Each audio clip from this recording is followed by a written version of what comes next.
Hi comic book fans, and welcome to another suddenlycomics.com video. Today I'd like to share with you my pickups from the London Comic Mart held on December the 1st, a couple of days ago. It's the first time I'd been for a few months because I missed the last one, but I turned up this time. I got a table, I was selling comics, great chance to network, saw some great people. You know who you are, and a number of people stopped by and said hello and said they liked the channel, which was really nice. My YouTube channel, that is. So if you're watching, good to have seen you, and drop by again next time, because I will be again at the London Comic Mart with a table on February the 5th 2025. Right, so here are my pickups. I was quite well behaved this time because early on I saw a big boy comic that I quite liked, so I held back to a certain extent, a certain degree, so that I could buy the big boy comic, which I did, and I'll show it to you at the end. Right, so here we go. So I didn't get much chance to go round before the mart started. Which is when you can get some of the best bargains, but I did stop off at one table and spotted that they had a big collection of Simpson comics. You don't see these very often, they're quite rare, and a whole load of them were at £2 each. So at £2 each, I picked up 10 of them, 10 that will go into my Simpsons collection, because I haven't got these ones. So here we go. Radioactive Man 100. Ignore the numbering. Radioactive Man is all over the place with the numbering.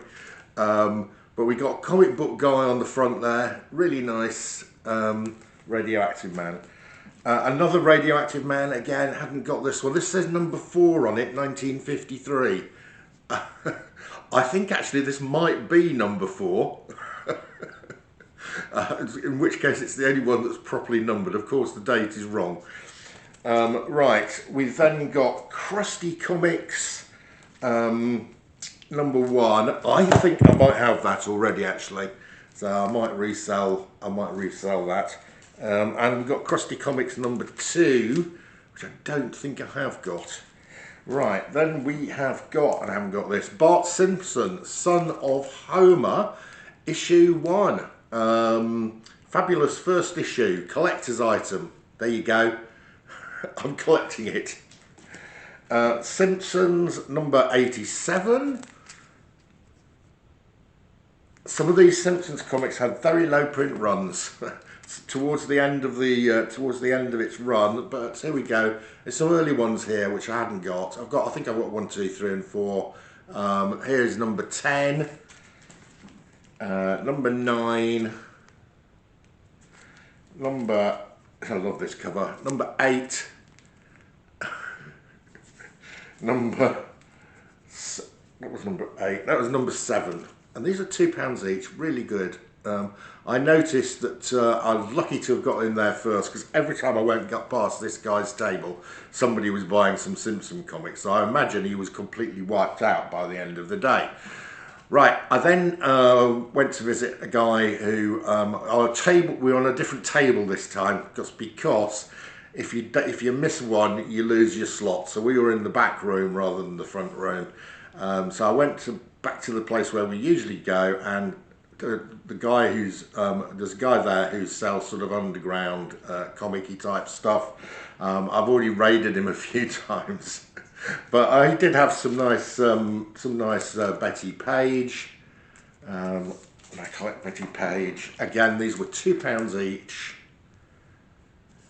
And also a nice naughty comic from a naughty underground comic from the 1980s, I think. Chuck Austin's strip. I've got a few of those. Right.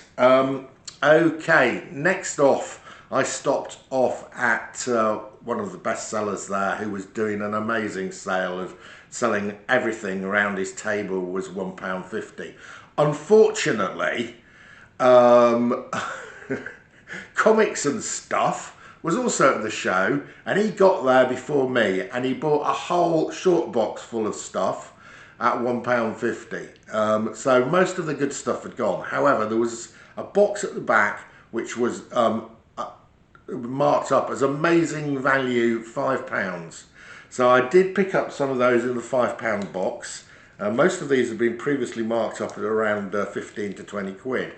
This is nice. This is Chili, Millie's red-headed rival. So this is a sort of Marvel trying to do Archie. These are really nice if you can find them. This is number 1 of Chili. Next up, this is in fantastic condition. This is Gigantic Strange Adventures number 231 in really high grade. And we've got a gorilla on the cover. Carmen Infantino famously said, if you don't know what to do to sell a comic, put a gorilla on the cover. There you go. What a great looking comic. It definitely sold it to me. Right. Next up, I am now collecting Sergeant Fury and his Howling Commandos. This is an accidental thing that's happened. I'll do a video explaining how it has occurred, but there's a really cracking cover here of issue number 70 in really high grade for a £5. Couldn't resist it. Right, also in the same box I picked up this. It's a Teen Titans number 52. Again, I have collecting Titans, haven't got this one, and again it is in cracking condition for a £5. Right, on to the alright, I then stopped off at Paul Macker's table. He's one of the biggest sellers there. He's missed the last couple of shows because he's not been too good with his legs. But anyway, he was back there in person. I did dig into his sort of golden age boxes and picked out some L. Miller reprints, and then they're really nice condition. This one is a L. Miller reprint. You can see the L. Miller triangle here of Wiz Comics. It says number 119 on it, but the numbering doesn't always match between L. Miller and the actual numbers. Another really nice one, and these are in fantastic condition. And he wasn't overcharging for these. These were decently priced. I think these were about £7 or £8 each. A nice romance one, a nice Charlton romance one. I just like the cover, and the condition is really nice. And it is an L. Miller. It is actually an L. Miller reprint. How do I know that? Because it says LM 9D just in this box here. Yeah, very nice. This is from 1962. Right, so those were sort of my minor pickups. Two big pickups, okay. First one was from Psycho Comics. He'd got some fantastic stuff. He hadn't been at the show for quite a long time. I don't think he'd been there for a year or so. And he had this on his wall, and I was there, of course, with Greyman, and the Greyman pointed out this was there and said he thought he was going to do it at a good price. So I went over and got this at a nice price. I do collect Lois Lane. This is Showcase presents Superman's girlfriend, Lois Lane. Now it's the second. This is the second one. So this is This is Showcase number 10. Lois is also headlined in Showcase number 9, which is her first solo story. So this is Lois Lane's second solo appearance, solo title thing, where she is the headliner, not this guy. So that's really nice. So this predates the Lois Lane run of comics. This is from 1957, and I think the Lois Lane run of comics begins in 58. So there we go. That's nice. Right, here is the biggest comic of them all.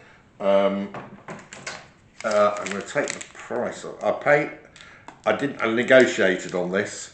We had a bit of negotiation, and I got this for about 15 to 20% off the marked price. Absolutely love this. This is Detective Comics. If you can see this, it's got, there you go, it's got the penguin on the cover. It's Detective Comics 99 in a restored 4.0. Okay, now my mate Alan has convinced me that buying restoreds is a good practice. So indeed, this cost me, the lower the grade gets, then the less the difference between the unrestored price and the restored price. So this one is quite a lowish grade. It's a 4.0, but it presents quite nicely. Indeed, I got this for about 40% of the unrestored price. So absolute cracker. This is this dates from 1945. So this is Detective Comics 99 from 1945. I think that is my earliest Detective Comics. I've got an early Batman, but I think this probably predates that as well. This might be my earliest Batman related comic. Small amount of colour touch on the cover. The top edge of the back cover is trimmed and there is tape on the interior cover. But, you know, who cares? I know it's restored. I paid a restored price. And historically restored grades are more stable in that price than unrestored grades. So very pleased to have picked that up. Rare comic, you don't see this every day. And I took the opportunity to get that. Right. So those are my pickups from the London Comic Mart. December 1st, 2024. I'll be back in February 2025 and I'll show you what I pick up then. Thanks for watching. That's your lot. See ya again soon.